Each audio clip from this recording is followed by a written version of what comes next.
Paga aktuale e presidentës së vendit Atifete Jajaga është 4.125 euro, pas rritjes së pagave vitin e kaluar për 25%.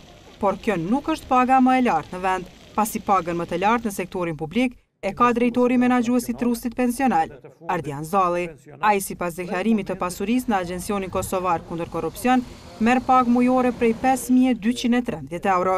Por këtë pagë ai nuk do ta merr edhe gjatë, pasi me ligjin e ri për paga më e lartë në vend do të jetë paga e presidentit të shtetit. Ligji është parafërsisht gati, por nevojtë disa konsultime edhe në nivelin lart politik që të kryejmë raporte me dispagës më të lartë, i cili do të jetë i presidentjes edhe matutje në krahasim edhe me regionin edhe me realitetin në Kosovë.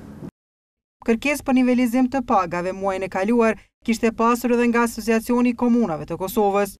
Ky asociacion ka kërkuar që pagat e krerëve të komunave të nivelizohen dhe të jenë sa ato të zëvendës ministrave. Këtë kërkesë Sazan Ibrahimi, drejtor ekzekutiv i këtij asociacioni, e ka bazuar në punën dhe përgjegjësitë që kanë krerët e komunave. Në anën tjetër, Maheri Akxhillar, ministri i administratës publike, ka thënë se qëllimi i ligjit për pagë është nivelizimi i tyre, duke marrë për bazë të gjitha mundësitë ligjore dhe përvojat nga shtetet e tjera. Ai ka thënë se me nivelizim do të ketë edhe zvogëlim të pagave, pa specifikuar në cilët sektor dhe kategori. Akxhillar ka rikujtuar se dhe rritja e pagave është e kufizuar me buxhetin e shtetit dhe se kërkesat nga të gjitha institucionet që kërkojnë nivelizim ose rritje të pagave duhet arsyetuar.